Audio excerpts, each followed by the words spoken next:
Hello, everybody. My name is National Master Jesse Cohen. This is Summit School of Chess, and I am so excited for today's lesson. I'm going to show you the 5-step method presented by international master and best-selling author Jeremy Silman, and how he teaches us how to break down a position and properly make plans. Sometimes they'll be short, sometimes they'll be longer. It's up to us to identify which to choose in which scenario and apply these techniques appropriately. Let's get started.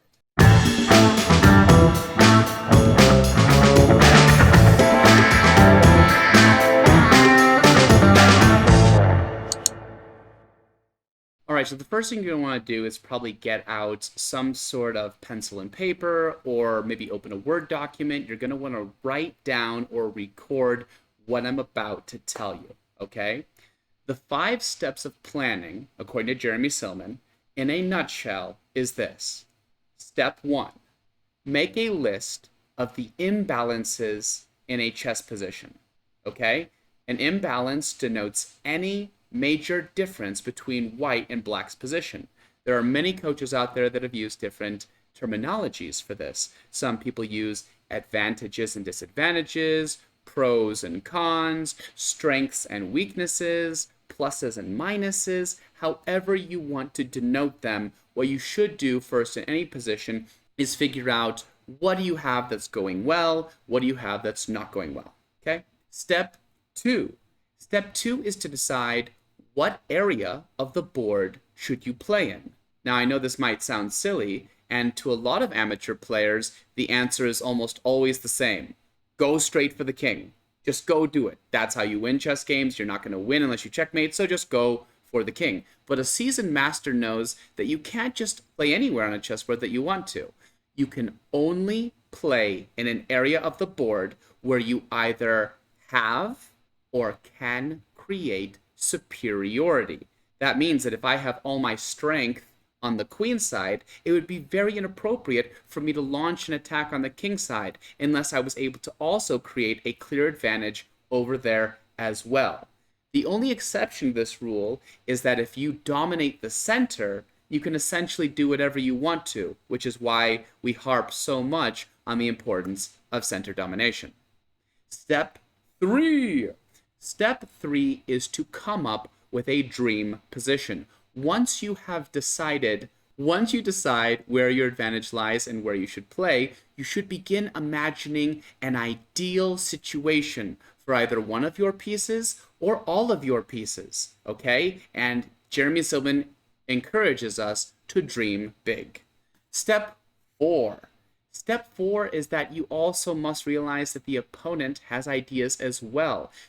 For this step, you simply must be able to evaluate, does the opponent's plans come stronger, faster, and better than mine?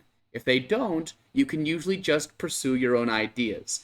If they do, you might have to take a moment to slow theirs down or stop it completely depending on the scenario. Step 5. Step 5 is the step that most people do right away. Calculate. What does calculate mean? Calculate means to look into the future of a possible move sequence. Okay, so if I think that move A is going to be the right move, then before I play it, I have to try and predict what is my opponent's best response, and then how will I respond to that, and go as deep as I need to get a clear idea of what the future lies. Okay, and then based on which, move is going to give me the best future, I ultimately play it. Okay, so quick review. Step 1, list the advantages and disadvantages or the imbalances in a given position. Step 2, figure out what side of the board to play on, realizing you can only play where you either have or can create superiority. Step 3, make a dream position that, really is an ideal situation for your pieces to attack and play on that area of the board with that imbalance in mind. Step 4, consider your opponent's counterplay. Are their ideas coming faster and stronger than yours? You might need to do something. If not, keep going with your ideas. And finally, step 5, calculate any moves that lead you from your current situation to your dream position. and in a timely manner, make your move. Okay? Now that you've taken all those notes, let's see how we can apply this to a very famous example. In this example, I'm going to show you how you can sometimes make short plans and sometimes you can make long plans. It really depends on how open or closed the position is. Let's take a look at this famous game where Mikhail Botvinnik, ex-world champion, is playing the white pieces. Without going into a deep dive into this position, I would like to point out just a couple of things that white might be thinking about. Number one, the knight on d2 is not an active piece. In order for knights to be happy, they need to be posted up forward in the board on a secure location. Also, by definition, this bishop is quite bad, isn't it? It's being blocked in by its own pawns and diagonals. Therefore, in order to improve the position, a very common or a very good conclusion would be, I need to try and get my knight and bishop into better locations. And so with that, Botvinnik comes up with a very simple idea. Knight to e4. This immediately improves the knight and offers to trade the knights for black, which would disrupt the kingside situation. If we just make some random move for black, white would happily take on f6 and cripple the pawn structure around white's or black's kingside, and then use the open g file to launch an attack. Maybe ideas like queen e2 to h5, rook f3 to g3. This game would not last very long with an attack so strong. Okay? As a response to that, black could take this knight. But if they do, this was a part of Mikhail's idea. Well, I'll play bishop takes back, and very soon, I'm going to post that bishop on the very powerful d5 square. It'll have a awesome support of the c4 pawn, and it'll reign supreme by attacking in the middle in both directions. Okay?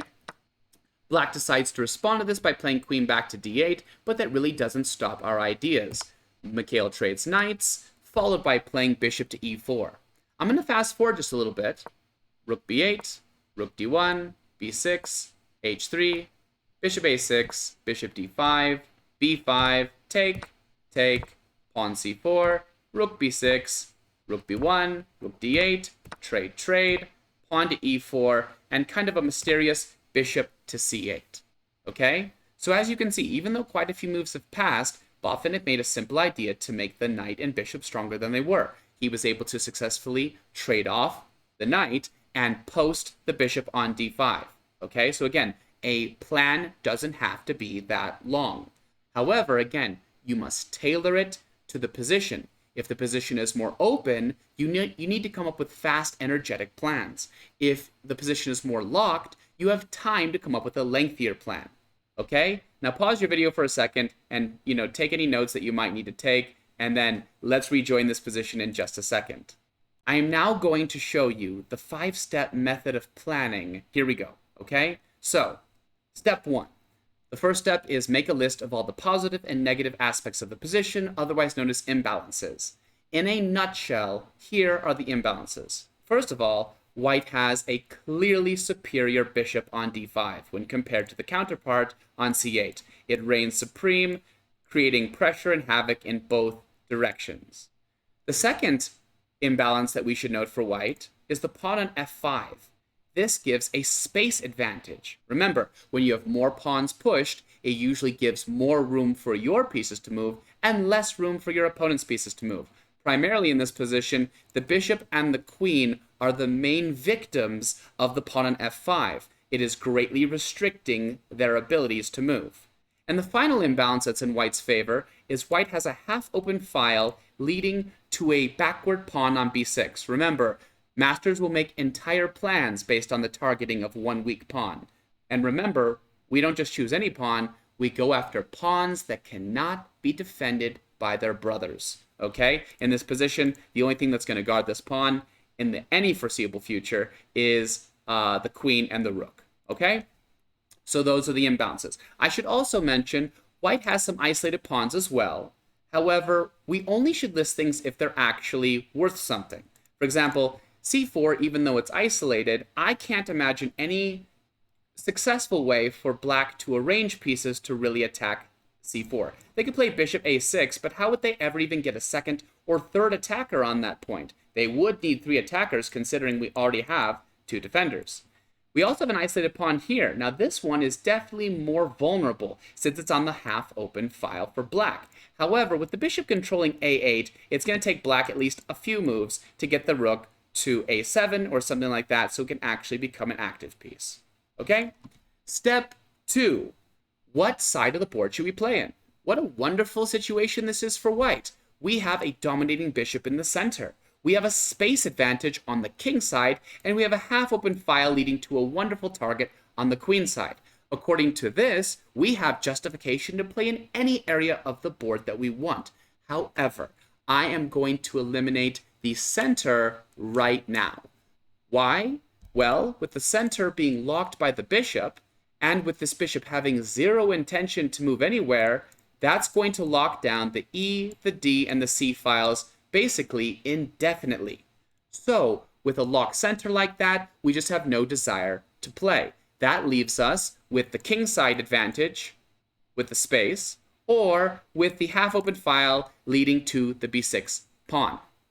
Something else I would like to make mention of, because the center is locked, again, I think I said this before, we're going to go through the entire 5 steps of planning. Remember, if the position is like partially open, maybe you make a plan just to fix 1 or 2 of your pieces. But if the position's locked, you can really take the time to imagine an entire army formation, ideally, that you would like to achieve. Okay? So with that being said, we go to step 3. So far what we've gathered is that based on the situation, white should either be playing for a king side attack or a queen side attack. So now we need to use our imagination and start making a dream position. The first position, Jeremy Silman says, is maybe we imagine that we get our pieces to ideal squares on the king side to launch an attack. Okay? And I've already counted this out. It takes about 5 moves for white to get here. The first thing we need to ask ourselves when we make a plan is, does it have an end strike? Is there, like, if we set up our dream position, there should be a very powerful move you have to hurt the opponent at the end of it. If that doesn't exist, it's probably not a good plan.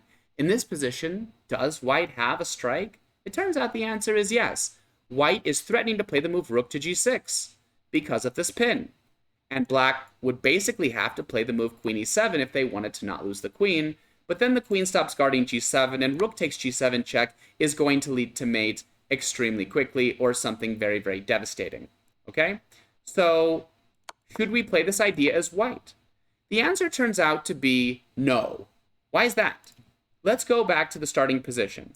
Let's give white all these free moves, and let's pretend that black essentially waits around and does nothing. Rook f3, king h8, rook g3, king g8, blah, blah, blah, blah, blah, blah, blah, blah, blah, blah, blah, blah, blah, blah, blah. We give all these free moves, okay? It takes white 5 moves to set up this plan. And now white does have a very powerful threat of rook g6. But the reason it shouldn't be played is that black could literally play whatever moves for 5 moves and then just play a move like king f8. And suddenly, there's no pin anymore.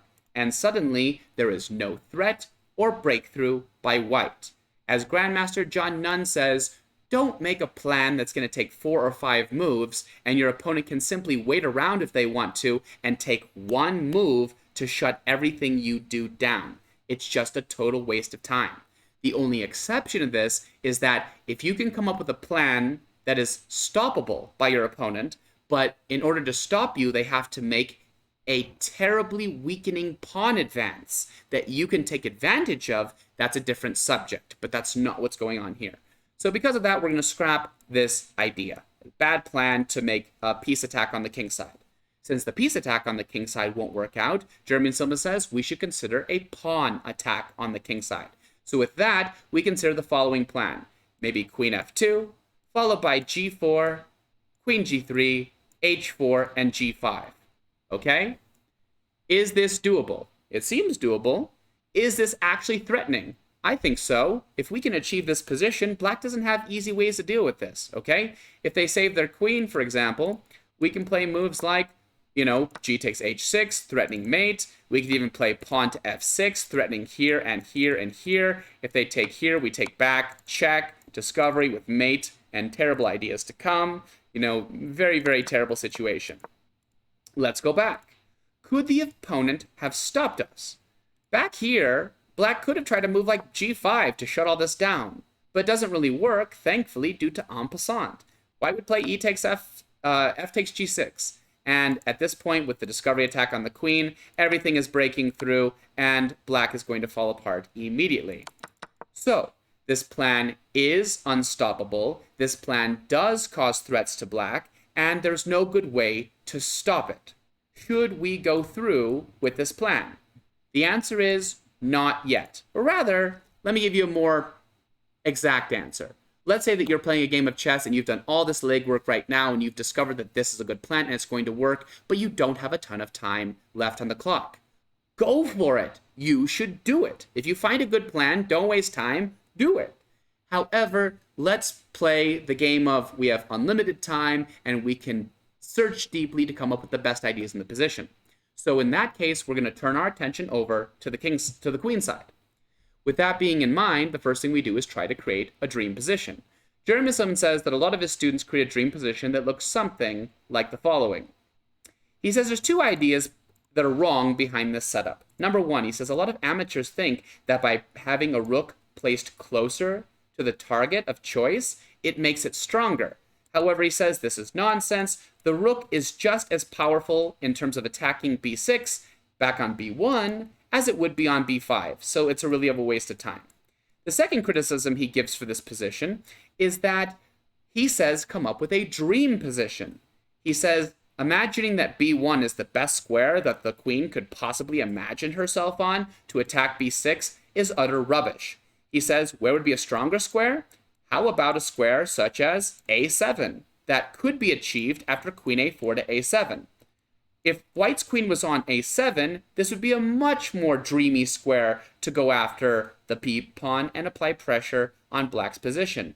It applies pressure on b6, of course, but it also applies pressure on f7. Keeping maximum pressure on black ensures that black is more likely to blunder and have some sort of terrible mistake due to all the pressure. Once we've achieved the position that looks good, we have to again ask ourselves, can black shut down this idea or stop it? It took white about 3 moves, rook b1, queen a4 to a7 to achieve this, so let's give black 3 moves as well.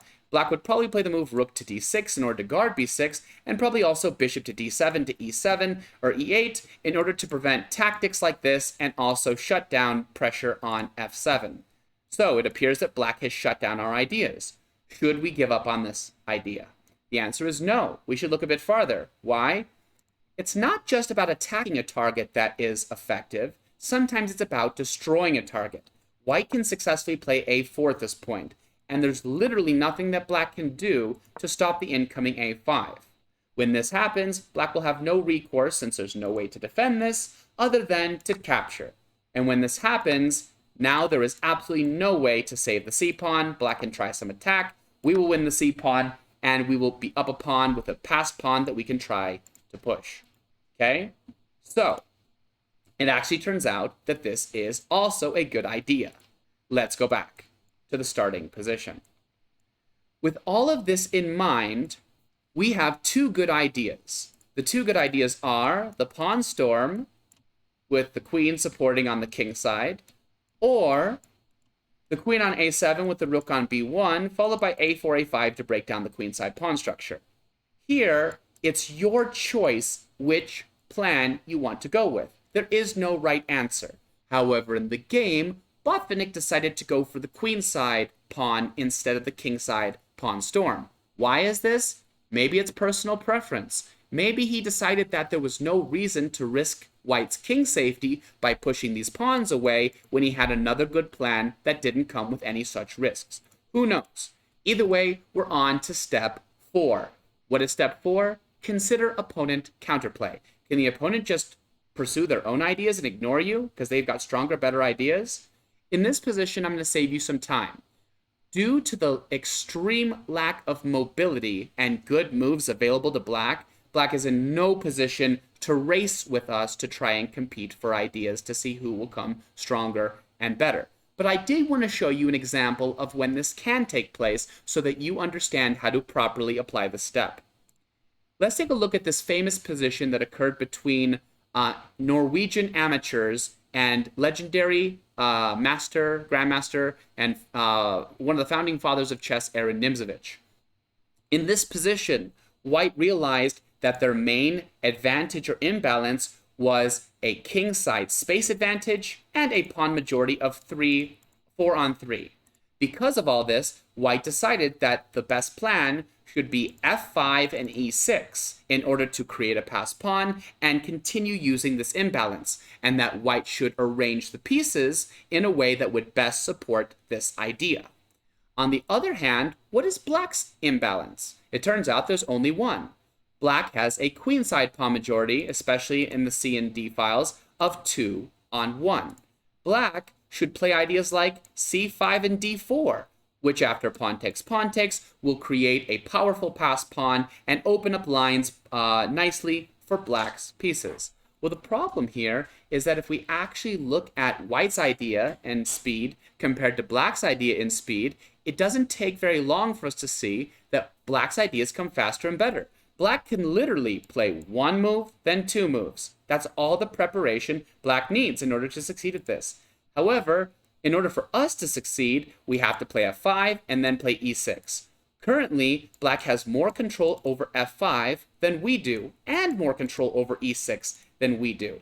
We could try to get more control, but black could even increase that control by playing g6. So what I'm saying is that black is already slowing our idea down considerably. So the long short here is that if white were to race black to see, I'm just going to go gung-ho for my ideas, that'd be a losing proposition for white, because we've already realized that black's ideas come faster and stronger. As a result of these factors, white ends up playing the very simple but powerful move the simple but powerful move pawn to b4. This move shouldn't be too much of a surprise at this point. The point is to prevent c5, or at least slow it down, which slows down white's idea, or slows down black's idea very, very much. And then after that, white then starts developing pieces to take aim at the f5 square, and then eventually is able to play the move f5 themselves, and then double on the f file and have wonderful targets such as the f7 pawn, the h5 pawn, all sorts of good things. So again, if you have a situation where you realize what both sides' plan should be, and the other side's ideas are coming faster and better than yours, you must take the time to slow them down or try to stop them entirely. You can't just, tunnel vision on your own ideas, because you are running a losing race. All right? Back to the situation at hand. Again, in this position for step 4, there simply is no good idea for black to launch an attack on us. So we can skip to step 5. Step 5, calculation and evaluation. At this point, we must calculate any move that leads us from our current position to our future position, which should be pretty simple. Again, for our dream position on the queen side, we have a rook on b1, and we have queen on a7, which means we only have 2 candidate moves right now, queen to a4 or rook to b1. At this point, it's going to take some experience and know-how to kind of calculate and be like, okay, if rook b1, black's best move is this, so on and so forth, and then compare that to queen a4. However, in this position, we actually have a very, very easy way to decide which one is stronger. If we play the move here, rook to b1, with intention to play queen a4 to a7 soon, black could simply play the move bishop to d7, and suddenly queen a4 is done for. There's no way to actually make that move come to life. So, because of all of that, Botvinnik decided to play queen a4 first. Okay? Now I'm going to show you how the actual game played out. The actual game played out. Queen a4, bishop d7, queen a7, bishop e8, rook b1, our key position, rook d6. And we've already seen this before. Remember, white had to foresee this and foresee the breakthrough with a4, a5. Otherwise, this doesn't work. King h7, a5, trade, rook a6, queen takes c5, and rook a2. And now, guess what? The whole process starts over. But not quite. Because, again, As a result of what's happened, some things have changed. Number one, we now have a passed c-pawn, which means that we're now going to play to successfully push this pawn. However, we must also note that the position, even though the center is locked, has opened considerably, with open pathways on A and B and all sorts of things. And if we're not careful, black might play the move queen g5 and get some unpleasant moves against our king. Because the position has opened up, we might not take the time to play a long 5-step plan. It might be more of a plan to, how do I successfully push my pawn while limiting my opponent's counterplay? And then Botvinnik played the move queen e3, which does both. It prevents queen g5 and prepares to push the pawn. And Botvinnik went on to win this game. Okay? All right, everybody. This is a lot of information. Here is a quick recap, okay? Number one, you must know the 5 steps of planning.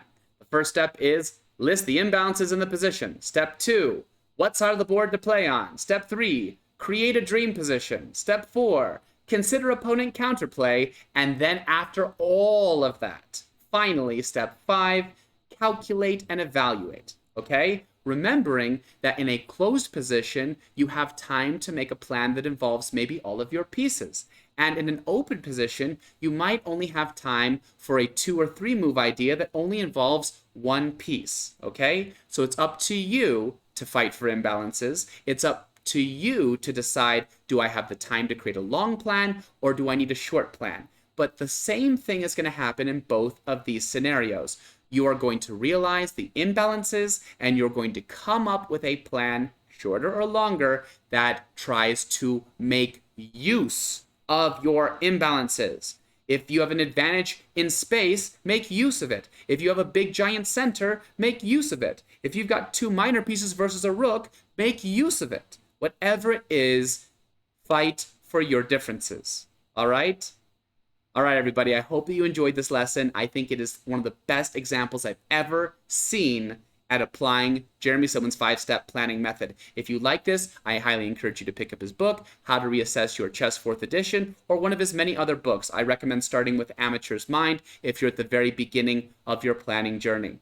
My name is National Master Jesse Cohen. This is Summit School of Chess. Thank you so much for joining me on this adventure, and I'll see you next time. Bye-bye!